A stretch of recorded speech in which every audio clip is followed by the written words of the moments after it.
A scapegoat is a person or animal which takes on the sins of others, or is unfairly blamed for problems. The concept comes originally from Leviticus, in which a goat is designated to be cast into the desert with the sins of the community. Other ancient societies had similar practices. In psychology and sociology, the practice of selecting someone as a scapegoat has led to the concept of scapegoating. And Aaron shall place lots upon the two goats, one lot for the Lord, and the other lot for Azazel.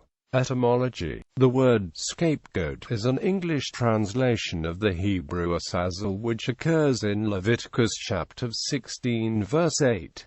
The lexicographer Gesenius and Brown Driver Briggs Hebrew lexicon give la Azazel as a reduplicative intensive of the stem azel, remove, hence la Azazel, for entire removal. This reading is supported by the Greek Old Testament translation as the sender away, and Aaron shall cast lots over the two goats, one lot for the Lord and the other lot for Azazel. 1 footnote 16-8. The meaning of Azazel is uncertain. ESV alternatively, broadly contemporary with the Septuagint, the pseudepigraphical Book of Enoch may preserve Azazel as the name of a fallen angel. English Christian Bible versions traditionally follow the translation of the Septuagint and Latin Vulgate, which interpret Azazel as the goat that departs. William Tyndale rendered the Latin as scapegoat in his 1530 Bible. This translation was followed by following versions up to the King James Version of the Bible in 1611, and Aaron shall cast lots upon the two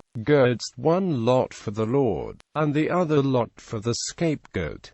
Several modern versions, however, either follow the reading as a demon, Azazel, or footnote for Azazel, as an alternative reading. Jewish sources in the Talmud give the etymology of Azazel as a compound of Arizona, strong or rough, and El, mighty, that the goat was sent from the most rugged or strongest of mountains. For the Targums onwards, the term Azazel was also seen by some rabbinical commentators as the name of a Hebrew demon, angelic force, or pagan deity. The two readings are still disputed today. History. Ancient Syria. Her concept, superficially similar to the biblical scapegoat, is attested in two ritual texts in archives at Ebla of the 24th century BC. They were connected with ritual purification on the occasion of the king's wedding. In them, a she-goat with a silver bracelet hung from her neck was driven forth into the wasteland of ISNI.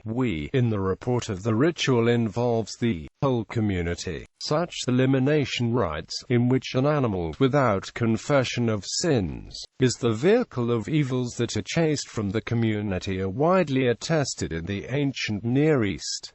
Ancient Greece. The ancient Greeks practiced a scapegoating rite in which a cripple, a beggar, a criminal was cast out of the community, either in response to a natural disaster or in response to a calendrical crisis. The scholia refer to the pharmakos being killed, but many scholars reject this, and argue that the earliest evidence only show the pharmakos being stoned, beaten and driven from the community.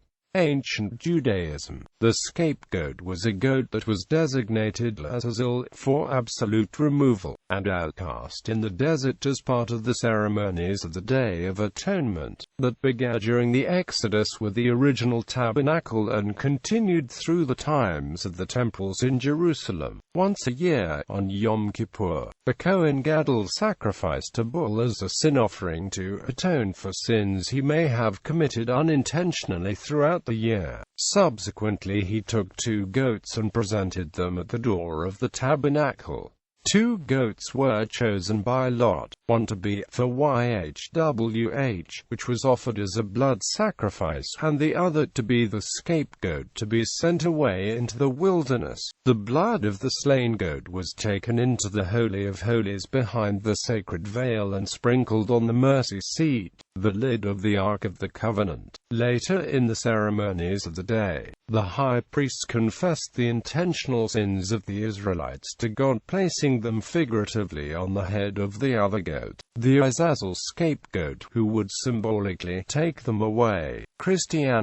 In Christianity, especially in Protestantism, this process prefigures the sacrifice of Christ on the cross, through which God has been propitiated and sins can be expiated. Jesus Christ is seen to have fulfilled all of the biblical types for high priest who officiates at the ceremony: the Lord's goat that deals with the pollution of sin, and the scapegoat that removes the burden of sin. Christians believe that sinners who own their guilt and confess the sins, exercising faith and trust in the person and sacrifice of Jesus, are forgiven of the sins.